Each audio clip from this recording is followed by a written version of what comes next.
Chris from Florida here. I have finally returned and I apologize for being away for so long. I work in the software engineer slash QA field, so we are crunching from November to mid-December. We are worked to the bone, but we get 3 weeks paid off at the end of the year anyways, so it's kind of a small price to pay. And pretty much outside of work, if I'm not doing that, I gotta get my workout in every day. And then, of course, I've been playing the new Call of Duty because I am a huge Call of Duty fan. There hasn't been much news to go on, and I'll go over the 2024 Camaro purchase in a bit. Let's get into the real meat and potatoes. Here is, unfortunately, December 14, 2023. It was the last day of production for Camaro. The factory is out of parts, and a icon has went away for the second time in my lifetime. And it doesn't feel real, man. Like, you sit here and you think about what this car means to me, even as a young person. I mean, I was 7 years old when the car went away the first time, but this time around it feels different because it feels like a chapter of like an era of my life has gone away. And I know that sounds kind of really stupid to say, but I'll go over that in a minute and like how Camaro really resonates with me as how young as I am. Get your cars now, man, because those V8 ones especially, man, they're getting gobbled up quick. I'm seeing SSs show up on the site, and then a week later they're gone. Like, they're going quick, and if you don't gobble one up now, you're going to either pay over sticker because it's going to be the last of them, and they're going to take advantage of that, or you're going to pay at sticker if you're lucky, or you're not going to get one at all, and you're going to have to get a used one that's going to be overpriced. So, it sucks, but the main thing we need to do, just like the Camaro Cave YouTube channel states, keep the faith, keep on fighting, keep on making your voice heard, and make sure GM knows. We know that there is a next gen, but what it's going to be, we don't know. And if it's going to be electric, and I'm hoping at least it's going to be hybrid V8. I hope they can read the room, unlike most companies now in 2023 that can't read their own customer base. I'm hoping GM reads their customer base, like Ford is reading it, where Ford is like, hey, we're not going to make the Mustang Coupe ever EV. It's going to go at least hybrid V8. In which, by the way, there's a lot of like misinformation going on that the Mustang is going away in 2028. That's not entirely true. It's either getting a refresh or a new generation in 2028. And there is going to be a 5th gen Coyote. Mustang Coupe isn't going anywhere. Jim Farley has been stating like this car is not going anywhere and the V8 staying. Manual might go away, but the V8 is staying. I'm not focusing on Mustang, let's focus on Camaro, but I wanted to talk about like my history of like why this car means more to me than most sports cars. My grandfather retired from General Motors. Always, every family member I can think of always had a muscle car. They've always been into muscle cars and sports cars. Well, mostly just old school muscle because there wasn't really much on sports cars that came from these manufacturers at the time. Like my grandfather, he still to this day has it, but it doesn't run, is a 1969 or 67 Buick Skylark Custom big block V8 with a 4-speed auto that he bought around 20 years old. To this day, he still has it. It doesn't run because he let it sit for 15 years and then the engine seized up, but that's not important. But basically, muscle has been in our family. I was too young to really care too much about cars when I was in 2009, 2010. I didn't really watch movies, so I didn't really care for Transformers. I thought, oh, it's cool. And of course, like every other preteen, teenager, you looking at Megan Fox. For the most part, I was kind of always like, all right, cool. I mean, it's awesome, but I'm so young that they're out of the league for me. And I remember that I mostly just played video games and didn't study like I should be. But in high school, I didn't study at all.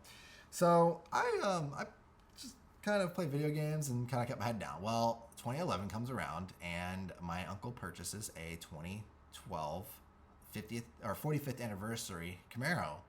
And like normal, he always was the type, he was kind of always in the upper echelon of people. So he always got a new car every 2 years. Well, when he got this, I was like, wow, dude, this thing is sick. And so sick. And I'm like, I was a 8th grader, I think. No, in 2011, I would have been a freshman in high school. And I remember I was like, this thing is the coolest thing ever. Now, mind you, I came from a 2000 Tracker. I was sitting there and I'm like, this thing is the sickest, most beautiful thing. I was like looking at all the lines. It was like a sunny summer day. Just the color of that 45th anniversary. I think it was like a black gray color. I remember just falling in love with the curvatures, and then I got to sit in it and I was like, whoa, this thing is amazing. And he never let me drive it because it was his baby. Like he always got a sports car.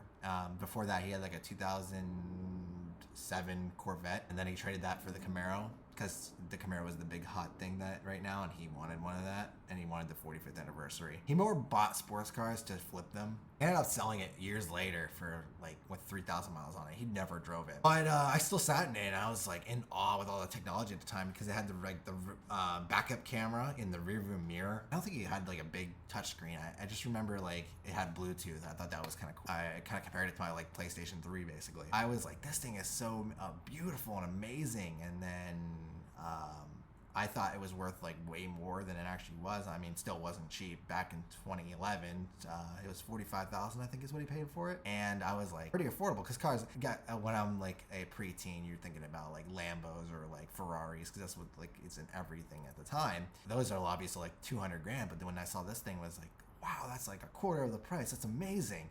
And then I fell in love with it. And then I started just researching about it, and then years went by of me just like, I was dedicated to buying one. So what I did is I put money aside. I always kept money aside for a house, and then I always kept money aside for a car because I had a 2000 Tracker, and I wanted this car, man. I wanted a Camaro. I was starting college, and I was at my hometown. It's a small little town, very small town, and we had a dealership out of all things that's been there for like 70 years. I was just there. I think I was getting a water pump, if I remember right. I remember sitting there and I was looking at this 2015 LS, 2LS. It was so base model. It still had a urethane steering wheel, not an actual leather steering wheel. I was sitting there and I'm like, man, this thing is gorgeous. And then the salesman comes out, and I knew nowadays I know what they were trying to do. They're trying to get like a 19-year-old, 20-year-old kid to sign off on this $26,000 car or $23,000 car, whatever the price was at the time. I think it was 26 because I think the 2LS was like more expensive than the 1LS because the 1LS was a manual. I don't remember for sure 100%, but I remember it was under 30 grand. And I was sitting there and I was like, this thing is awesome. And he handed me the keys, took my license, of course, and then he was like, all right, kid, have fun. And I obviously know what the trick nowadays was, but at the time I didn't have the title to my car. I didn't even have my I had the car there, but I didn't have the title to my car, so I couldn't trade anything in anyways. I made up some excuse. Plus, I knew I wasn't comfortable with buying a car at the time. Plus, you're like 19 years old. I drove this car around town. I felt like the coolest kid on earth. I was driving this $26,000 brand new Camaro around town in a town where, like, let's be 100% honest, in the town I lived, that was like considered high class of a vehicle. Everyone drove like beat up Chevys or Cruises and maybe a Malibu and all Impala here and there. But like nobody had anything like any luxury cars. There's barely any Cadillacs you'd ever see. It's a small little town. I worked outside of the town. That's how kind of like lower class the town is. Well, I gave it back, of course, because the gas light came on and I got a little nervous. I think I had it for like 15 minutes, but it felt like an hour. I loved the car. I fell in love with it even further. I heard whispers of a 6th gen coming. I remember the 6th gen launch. My grandmother was still alive at the time. She was the one that passed away from cancer, and she and I basically watched the release of the 6th gen, like the press release, like the live event and all that, and like every little detail, and then watching the website show up, and then waiting for the build and price to show up months later. And I remember I was like, I fell in love with the 6th gen even further. I was like, I really loved the 5th gen on the outside. It looked like a Cruise on the inside. Then I saw the 6th gen and I was like, whoa, this thing is like next level. How cool this thing is. And this is 2015, like summer of 2015 when the launch event's happening, and I saw the blue RS that they had in the press release, and I was like, that is a beautiful car. I'm gonna get that car. And then my grandma at the time, that blue is a beautiful color, and I was set on that color. I liked the Nightfall gray color too, but I sat there and I was like, man, this is a beautiful car. And every single day, once the build and price thing came out, I actually printed out myself a hyper blue RS, and I put it on my wall, and I said, that is what I'm gonna get. I wanted an SS. At the end of the day, I did want an SS, but I knew I would not be able to afford it, especially the insurance and gas as a full-time college student, and I just knew that was just, that was just the case. As I got older, I got slightly more intelligent. more self-aware that I shouldn't put myself into that big of a debt for an SS. I went with so I knew that the V6 was better than the 4-cylinder, and I went with the V6, and I was like, this is the car I'm gonna get, and I nailed it almost to the T. It had every option I wanted, except for I wanted the gray wheels instead of the bright silver wheels that I have, and at the time I didn't care about the performance exhaust. Big mistake. Always get the performance exhaust on the V6 or the V8. I said for years I was gonna save up, and I put money in a separate fund. That my Camaro fund is what I called it, and I kept putting money into it until I had put enough money in there that had a very good down deposit, because I always wanted a specific range of monthly payment. If you're gonna buy a car like that, think about every monthly expense that you're gonna be putting into it. You know, you're driving full-time to school. Well, actually at the time I think I was in online school, so I didn't have to drive anywhere, but I'm still driving to work full-time, because I worked full-time. After I got out of high school, I worked full-time. After that, I had my heart set, and then I saw the 50th anniversary car in Nightfall Gray, and I fell in love with it, but I couldn't find one near me. Then I met my wife, and then she was all gung-ho with me, like making that dream happen, which was great. She's a car enthusiast. Obviously, she drives a Mustang. At the time, it was around June. My grandmother, we knew it was getting closer. A month later, we actually didn't realize that she would be passing away. A month before she passed away, I went up to her and I was like, hey, Grandma, I have something to show you. And at the time, I was actually just finishing my associate's degree. And she was like, is it out in the driveway? And I was like, what are you talking about? No, it's my degree. It's right here. Well, she must have knew something, because a month later, I found the car. I found the car I have now. And that's what I mean. Like, when I'm sitting here and now that this car is going away, like the 6th gen specifically definitely has like this synonymous event. Like, it's been around, those cars were around during like the most important times of my life. It just feels weird because you're closing that door finally on those parts of your life. Like, during the time that this 5th and 6th gens were around, I went through high school, I went through college, I bought a house, I moved 900 miles away from home. It just feels weird, you know? But yeah, that's my story and why this car feels so special to me compared to other vehicles.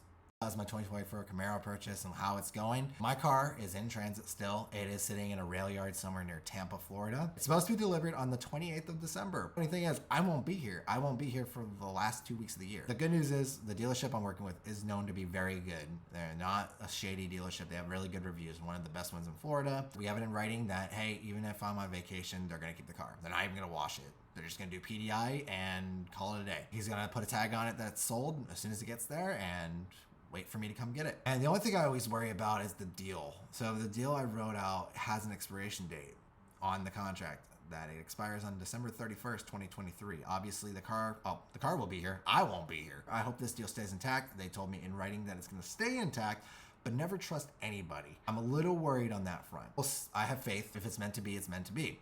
If it's not meant to be, my backup plan is to do some mods to my car and keep my car until the next generation car comes out. That's the story on mine. I'm gonna do recordings. If everything goes as planned, I will be going down to that dealership. It's 5 hours from my house, and I will be taking delivery of a Riptide Blue 2SS with black wheels, performance exhaust, and a sunroof. Never thought I'd say I would be getting a sunroof, but after really thinking about it, I always wanted a sunroof on all the cars on my car. Not my current car, because I didn't really care for the sunroof, because it kind of removes the double bubble or the reverse Mohawk roof line. But on cars that I had, on the car I had before, didn't have a sunroof, and I was like, man, it'd be so cool to have a sunroof. And now that I realize that I drive a lot without the AC on, and I just roll my windows down, even in the summer in Florida. I typically go out in the morning, so it's kind of cooler.